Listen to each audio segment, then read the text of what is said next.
Assalamualaikum warahmatullahi wabarakatuh. Kami dari kelompok 7 akan sedikit menjelaskan mengenai manajemen pendidik dan tenaga kependidikan. Disusun untuk memenuhi tugas terstruktur mata kuliah manajemen pendidikan, dosen pengampu Ibu Umi Hani.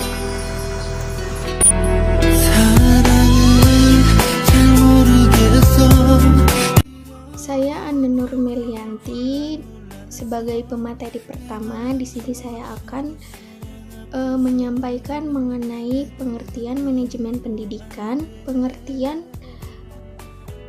pendidik dan tenaga kependidikan, dan pengertian manajemen pendidik dan tenaga kependidikan. Yang pertama itu mengenai pengertian manajemen pendidikan.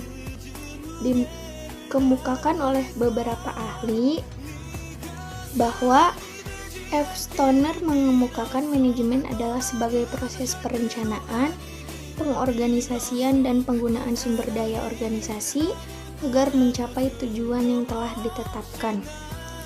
Definisi tersebut senada dengan pendapat Terry dalam buku Participle of Management bahwa manajemen adalah proses yang terinci tentang perencanaan, pengorganisasian, penggerakan, dan pengendalian suatu organisasi untuk mencapai tujuan yang telah ditetapkan dengan menggunakan manusia dan sumber daya lainnya.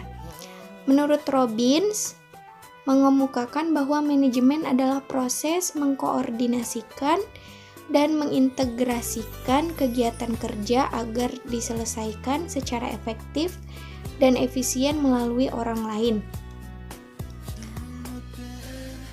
Maka dapat disimpulkan bahwa manajemen mempunyai makna sebagai suatu proses kegiatan yang dilibatkan sejumlah orang untuk mencapai tujuan tertentu yang ditetapkan secara efektif dan efisien. Nah, untuk sampai pada pemahaman manajemen pendidikan, perlu disinggung terlebih dahulu mengenai pengertian pendidikan. Dalam Undang-Undang Sisdiknas Nomor 20 Tahun 2003 dinyatakan bahwa pendidikan adalah usaha sadar dan terencana untuk mewujudkan suasana belajar dan proses pembelajaran agar peserta didik secara aktif mengembangkan potensi dirinya,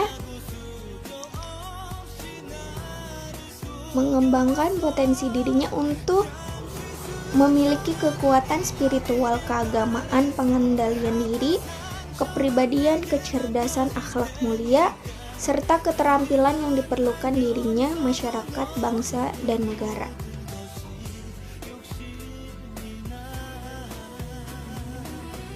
Jadi, manajemen pendidikan tersebut dapat disimpulkan bahwa adalah suatu proses pengelolaan sumber daya pendidikan baik personal maupun material secara sistematis dan kontinuitas sebagai upaya pencapaian tujuan pendidikan dengan cara efektif dan efisien. Yang kedua, mengenai pengertian tenaga pendidik dan kependidikan.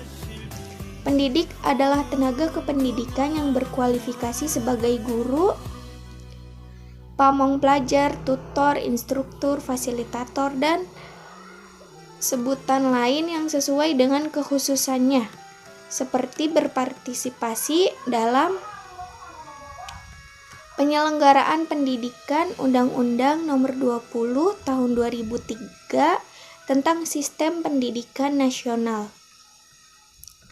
Sedangkan tenaga kependidikan yang berada di dalam suatu pendidikan tertentu apabila merujuk kepada Undang-Undang Nomor 20 Tahun 2003 tentang Sistem Pendidikan Nasional adalah anggota masyarakat yang mengabdikan diri dan diangkat untuk menunjang penyelenggaraan pendidikan. Seorang tenaga kependidikan dalam satuan pendidik diangkat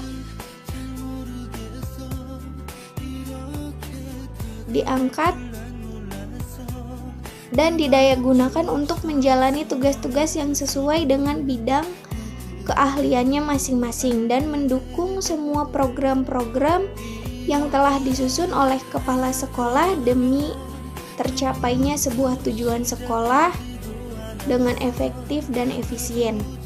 Sehingga menurut Undang-Undang Nomor 20 Tahun 2003 tentang Sistem Pendidikan Nasional Pasal 1 Ayat 5 dan 6, yang dimaksud dengan tenaga kependidikan adalah anggota masyarakat yang mengabdikan diri dan diangkat untuk menunjang penyelenggaraan pendidikan. Sedangkan pendidik adalah tenaga pendidikan yang berkualifikasi sebagai guru, dosen, pamong pelajar, dan sebagainya.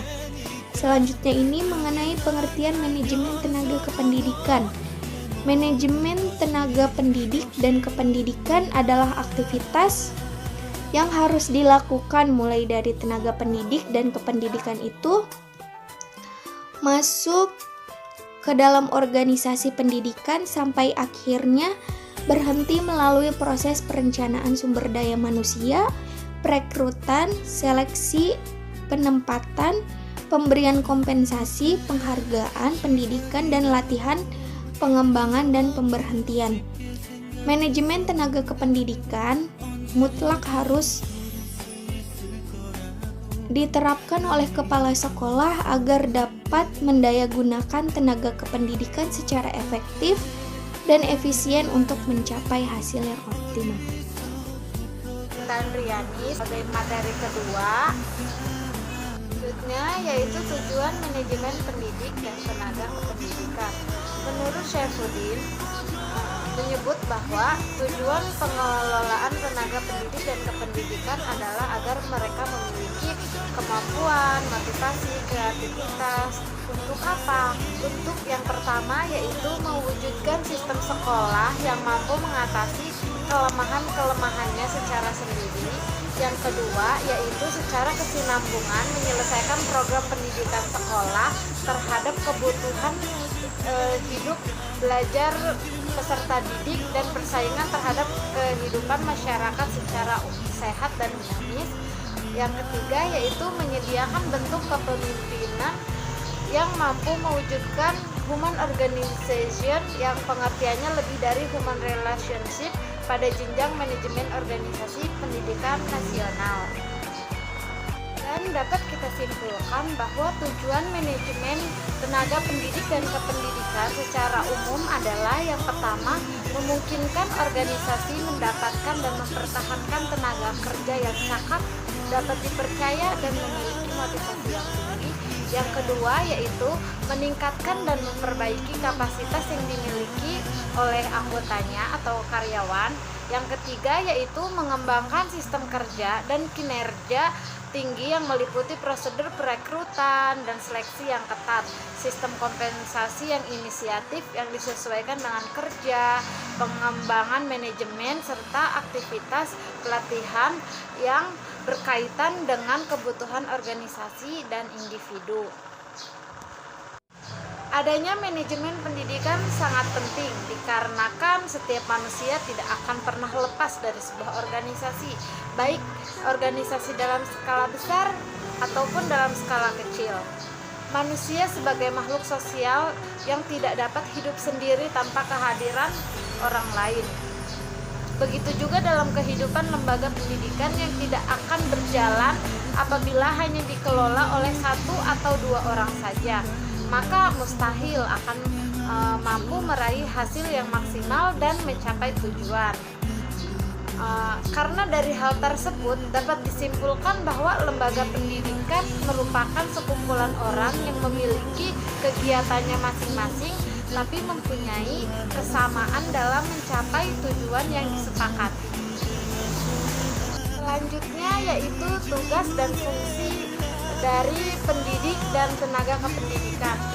Secara khusus tugas dan fungsi tenaga pendidik didasarkan pada Undang-Undang Nomor 14 Tahun 2007, yaitu sebagai agen untuk meningkatkan mutu pendidikan nasional, pengembangan ilmu pengetahuan, teknologi dan seni, serta mengabdi pada masyarakat. Dalam menjalankan tugas dan fungsinya secara profesional, tenaga pendidik dan kependidikan harus memiliki kompetensi yang disyaratkan, yaitu pendidik harus memiliki kualifikasi minimum serta komunikasi yang sesuai dengan jenjang kewenangan mengajar, sehat jasmani dan rohani, serta memiliki kemampuan untuk mewujudkan tujuan dari pendidikan nasional. Pendidik untuk pendidikan formal pada jenjang pendidikan usia dini, pendidikan dasar, pendidikan menengah, dan pendidikan tinggi dihasilkan oleh perguruan tinggi yang terakreditasi. Saya Nur Khalifah Abbas, selaku pemateri ketiga akan membahas tentang tenaga kependidikan, akan membahas tentang peran dan fungsi tenaga kependidikan. Nah, tenaga kependidikan dalam suatu lembaga pendidikan itu tidak dapat dikesampingkan akan peran dan fungsinya yang sangat membantu kegiatan dan program-program sekolah. Karena hampir 50% peningkatan mutu dan pelayanan pendidikan itu berada di tangan mereka dan di pundak mereka. Oleh karena itu, sebagai kepala sekolah itu harus mampu mengatur dan mengelola keberadaan mereka dengan sebaik mungkin agar kegiatan sekolah berjalan dengan efektif dan efisien. Untuk itu, fungsi dari tenaga kependidikan itu ada banyak sekali. Kemudian saya rangkum menjadi 5 fungsi. Untuk yang pertama itu menjamin kelangsungan sebuah sistem pendidikan. Kemudian yang kedua, memantau jalannya sistem dan program yang ditargetkan dalam lembaga pendidikan. Nah, karena di sekolah itu tidak hanya guru saja yang mengajar di sekolah. Selain itu juga ada pemantau sekolah, pembimbing sekolah, kemudian banyak sekali. Kemudian yang ketiga ada memfasilitasi para tenaga pendidik, peserta didik dan atau tenaga kependidikan satu dengan yang lainnya dalam menjalani suatu aktivitas pendidikan. Salah satu contohnya yaitu ketika melaksanakan ujian akhir sekolah. Nah, tenaga kependidikan saling bahu membahu dalam melaksanakan tugas tersebut dan menyediakan seperti soal-soal dan lain sebagainya. Contohnya itu seperti staf TU. Contoh lainnya itu seperti staf TU, yang mana staf TU itu mengatur tentang kepegawaian guru, kemudian data dapodik siswa dan murid, kemudian data-data guru dan lain sebagainya. Untuk yang keempat yaitu memberikan rasa aman dan nyaman bagi seluruh orang yang terlibat dalam lingkungan pendidikan. Nah, satpam di dalam sekolah itu juga merupakan tenaga pendidikan loh. Sebagai seorang satpam dan cleaning service yang ada di sekolah itu dapat memberikan rasa nyaman bagi kita yang belajar di sekolah karena membantu dalam mengamankan lingkungan sekolah dan membersihkan lingkungan sekolah juga. Kemudian yang kelima, melayani kebutuhan peserta didik dan guru dalam melaksanakan kegiatan pendidikan.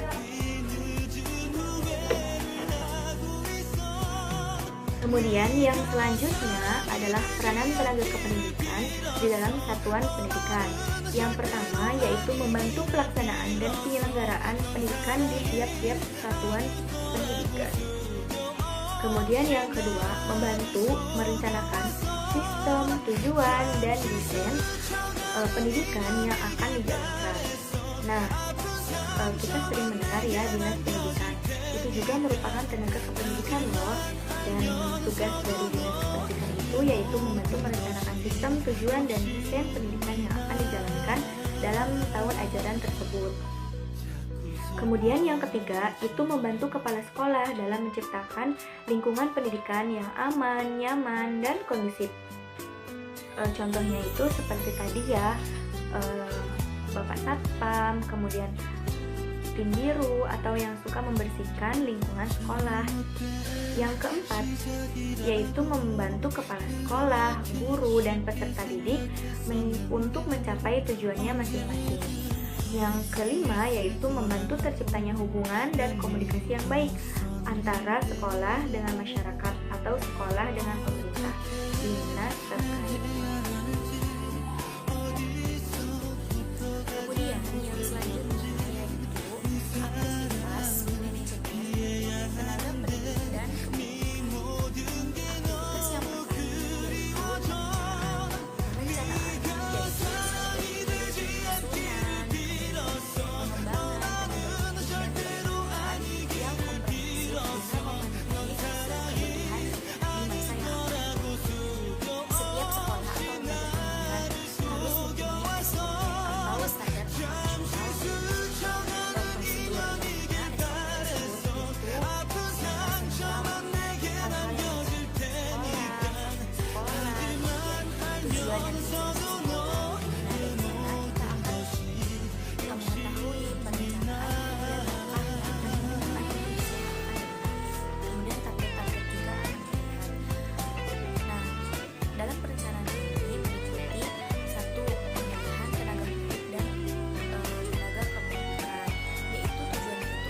sedikit menghemat pengeluaran. Kemudian manajemen kinerja itu berkaitan dengan fungsi-fungsi manajerial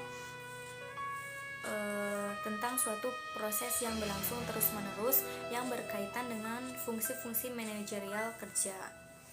Nah, kemudian yang ketiga itu pengembangan karir. Di dalam suatu organisasi manapun pasti di sana terdapat pengembangan karir, yang mana yaitu kondisi manajemen, adanya peningkatan status seseorang dalam suatu organisasi. Kemudian yang keempat yaitu peranan